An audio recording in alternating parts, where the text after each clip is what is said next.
You're listening to the Back Porch Talk podcast.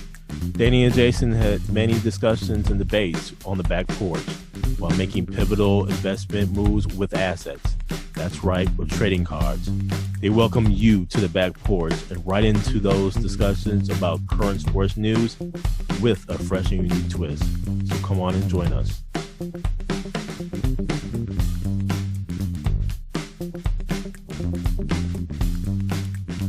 Welcome to the Back Porch Talk podcast. I'm your coach, Jason. Coach Danny. Fans, we got a full show for you today. First, we'll talk about the NBA. Then we'll talk a little bit about the NFL, and then we get into a little bit of Formula One. But first, Danny, right into the NBA, man. I got a lot to say about my Milwaukee Bucks. That we are, 10, 11 games into the season, 10 games into the season for the Bucks, and it's not looking good. Jay Crowder will be out for 2 months due to an lower abductor / ab tear, in which case he'll be on to get surgery.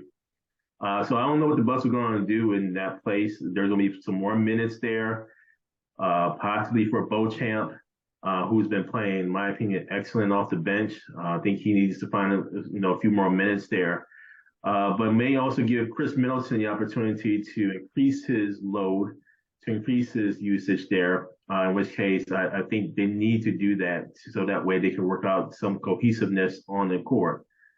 But Danny, is just not looking good in that you have Giannis now going for 54 points against the Pacers, and it resulted in a loss.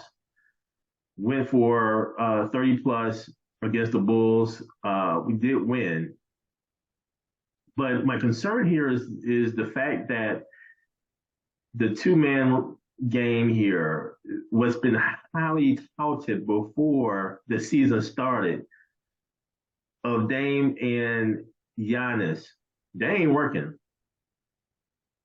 They lost against Orlando. And it's just not working. I know it's early in the season, but defensively, the Bucks are a mess. They are lost.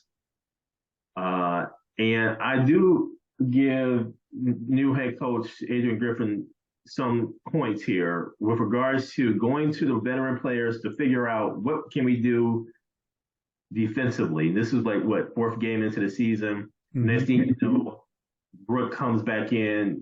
Next game, 8 blocks. So they changed things up defensively, but I haven't seen that same defense since then.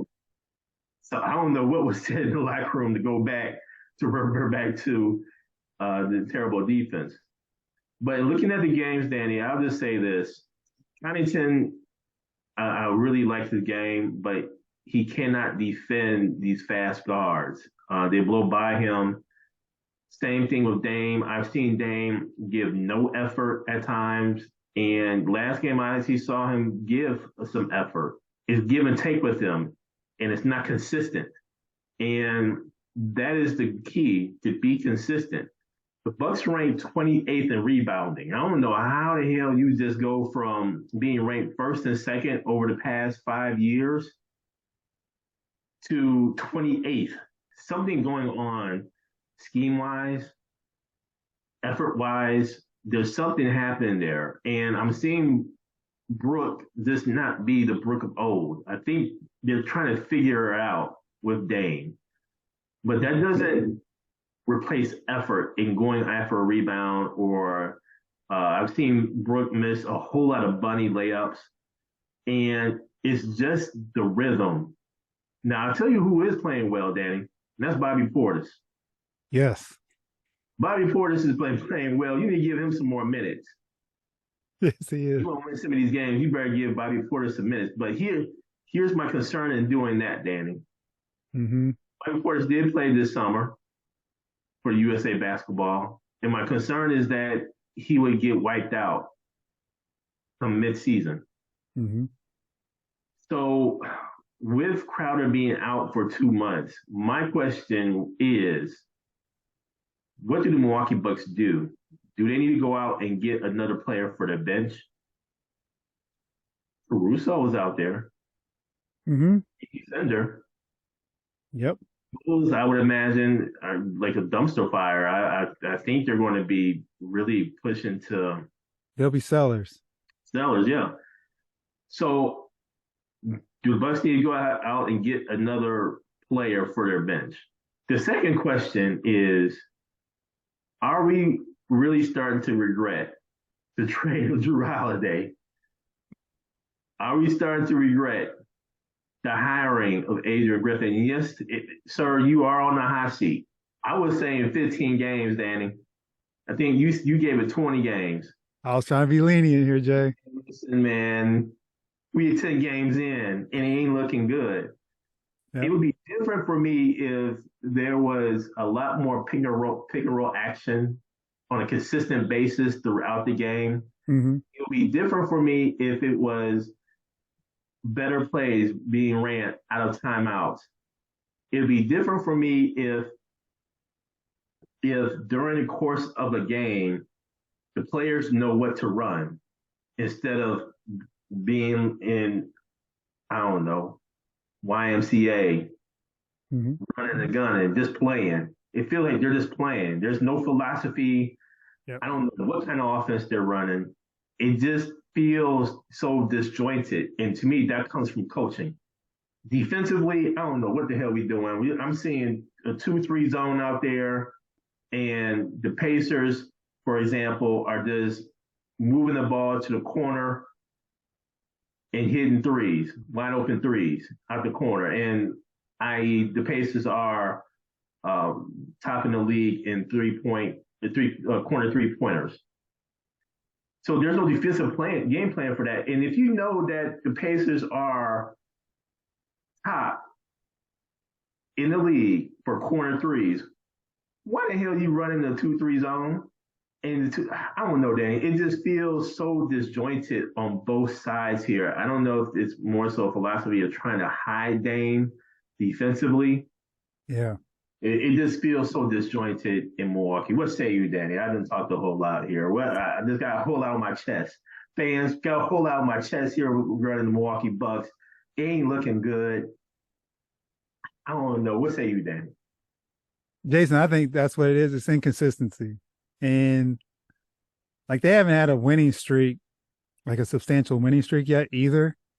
And that may right some wrongs too, because once a team gets on a roll, that can fix some things, whatever may be happening. But like you mentioned, man, like you watch the game, sometimes they're just like going through the motions. Like when they played Orlando the other night, you don't get blown out by Orlando like that. I'm sorry. Mm-hmm. And if you're getting out rebounded and you're one of the biggest teams in the league, that's effort. That's effort. That's a problem. Yep. So I think also Giannis is handling the ball too much still. That gets him into trouble sometimes. You know, I know he was doing what he was doing against Indiana because he was pretty much dominating them. Mm-hmm. So, okay, they're exposing him. But some of these other games, man, there's no ball movement. It's hard to read what they're trying to do. And this is why I said what I said when they hired Adrian Griffin, because about him being on a hot seat right off the jump, because you have all this talent and you coming in as new coach is unfair. I think from that standpoint that AG has to go through. He's learning on the fly with a team that should be number one in the league, and they're not. So that's going to expose so many different things. Whereas if he was coming in with a team, let's just say Chicago, for example, mm-hmm. you know, a team that doesn't have high expectations, he can kind of learn his chops and learn. And because there's only, you know, so many jobs in the NBA as being a head coach. And this was one that it's going to be tough. And we knew that, you know, you're bringing in a superstar and trying to integrate him into the offense and the defense. And yeah, the schemes just seem everything just seems off right now. And if they can't fix it, they got to be thinking about who's the contingency plan here. And initially, when Stotts was on the bench, I thought it was Stotts. Mm-hmm. But now he's gone. What is their plan? And like I said, though, they can get a winning streak going. That may get them going in the right direction. Middleton's still working himself back in. There's Hmm. just so many different factors involved. Now Jay Crowder's hurt. The bench has been up and down. They need some. It just all in all, it's just inconsistent. And you look at teams like Philadelphia, right? Their only loss is to the Bucks, but they're on a winning streak. They're on an 8-game winning streak. Maxi's playing, out of his mind. They may pick up. They're talking about rumored to get Levine or somebody like that. And you see that, and it's like, come on now.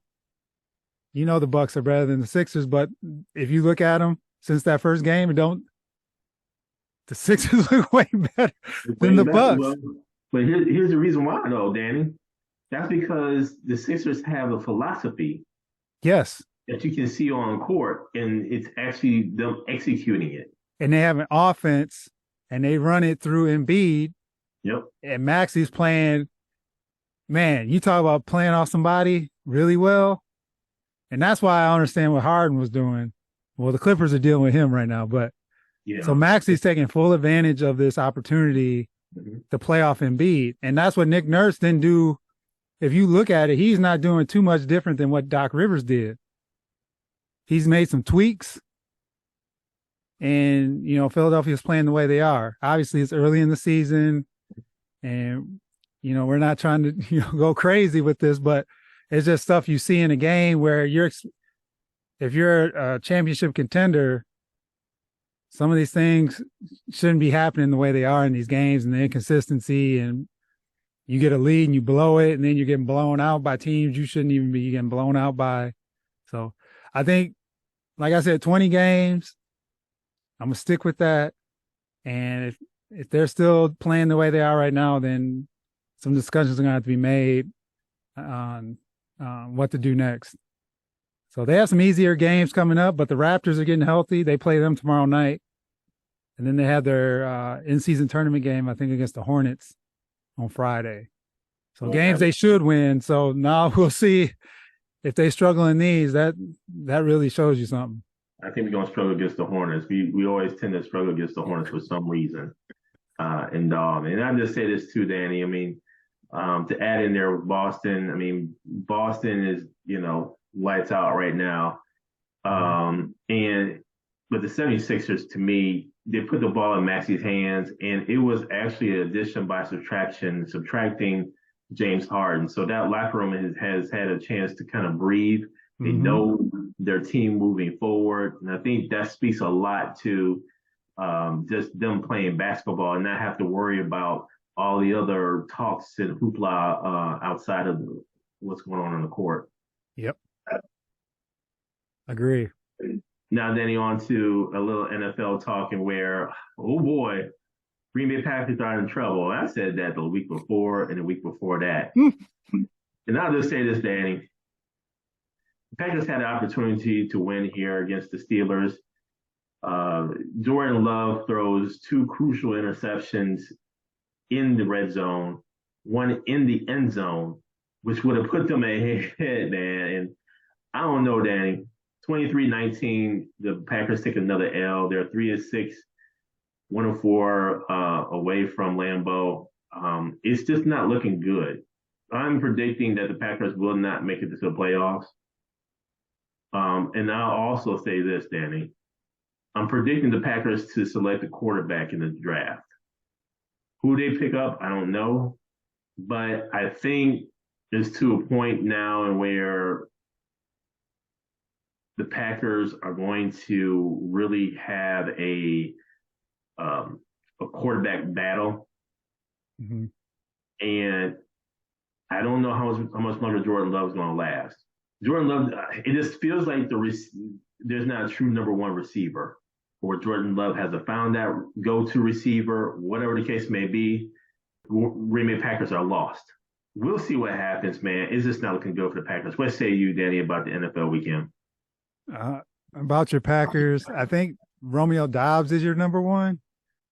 Honestly, at this point in time, they're young too. So that's the other thing, that Christian Watson is the one that you would think would be that person, but he had a stretch last year where he did his thing. But if you watch the game, he's not that guy. He could be a number two. That's why I think Dobbs is your number one. They have some talent. They're just young. And the offensive line isn't blocking it up. LaFleur, I don't know what he's doing with Aaron Jones. I don't know why he didn't run the ball with Aaron Jones in that. It was A.J. Dillon. Y'all lost, and we lost. It may be time for Arthur Smith to go. It was our return. It was an Arizona game. Kyler Murray first game back for Kyler Murray. So do we see a theme here, Jason? Will Levis's first game, we lose at the end. Josh Dobbs' first game, this brother ain't seen a playbook. He come in, win the game against us at the end. Kyler Murray, he's been gone for a year. Comes back, has a 50-yard scramble at the end of the game. Like I said, it's like a consistent thing. They can't tackle. They had Kyler Murray dead to rights, and it was like a 20-yard loss. He escaped, comes down, they kick a field goal, beat us. We didn't even have 100 yards passing in this game. Heineke got hurt. Ritter came in, looked bad. And that's 3 games in a row that we should have won. There's no excuse for that. And this has to fall on Arthur Smith. We have a bye this week. And we come back, and who do we play? Our arch nemesis, the New Orleans Saints. So there's got to be a lot of soul searching this weekend in Flowery Branch to see what's happening and figure some things out. But you just don't lose these games. And I just don't get it. I just don't understand what Arthur Smith is doing. Some of the plays he's running, I said the tackling is terrible.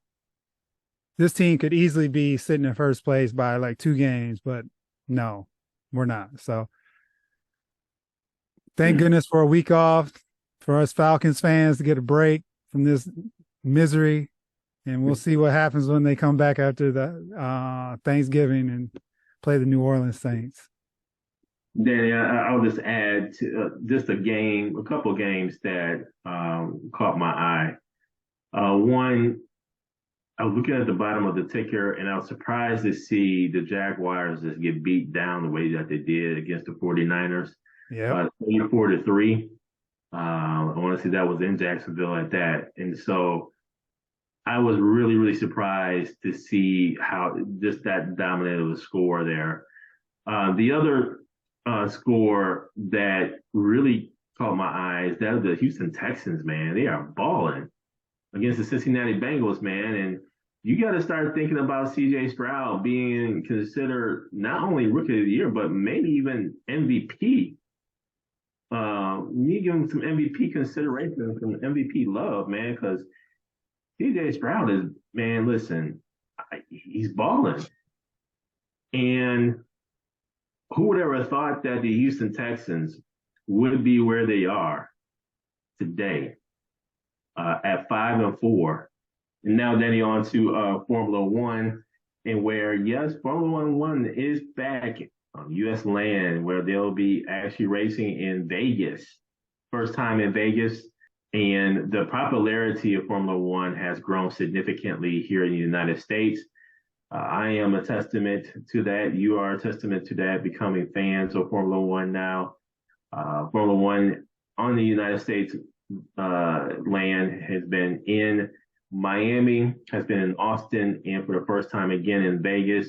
And it's going to be a little bit different this time, where on Saturday night the race will happen, and that is an effort to get additional viewership, especially those overseas. And so, Danny, this is going to be really interesting.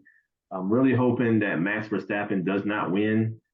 Red Bull has been on a tear the entire season. They've already solidified, Max has already solidified his Formula One championship this year. Mm-hmm. The Constructors' Cup is really in Red Bull's hands.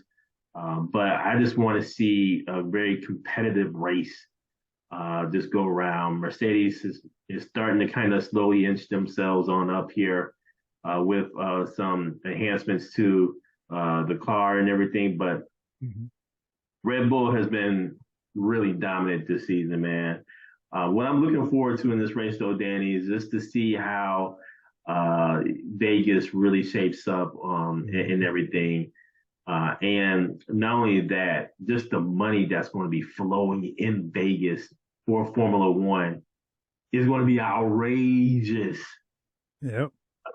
These hotel prices have got to be just outrageous in itself, man. And I'm looking forward to it. Just to be able to see it on home turf here, if you will. But yeah, Formula One is upon us. What say you, Danny? Yeah, Jay, I'm really looking forward to seeing this track, like the final, like when they're racing and what they're planning to do from what I heard. So it sounds like it's going to be pretty slick. No, I'm very interested to see how this goes and see what the plan is, because like you said, with Red Bull and, Mercedes, Red Bull is like that. It's like Michael Jordan right now. Mm-hmm. Like someone needs to try to knock them off. But it's just the way they've just been dominating. Yeah. And I'm curious how this plays out Saturday night, and if anyone can actually pull that upset on them. So, no, I'm just looking forward to it, man. Just like I said, just seeing it in Vegas and how they set this all up is what I'm curious about, and how the race actually ends up. Thank you for joining us at Back Porch Talk Podcast. You can also join us on Twitter by tweeting us at @back_podcast. For more information, you can go to our website, which is backporchtalkpodcast.com. You can also email us at backporchtalkpodcast@gmail.com. Again, thank you for joining us, and remember that there's enough hate in the world, so go ahead and spread a little love.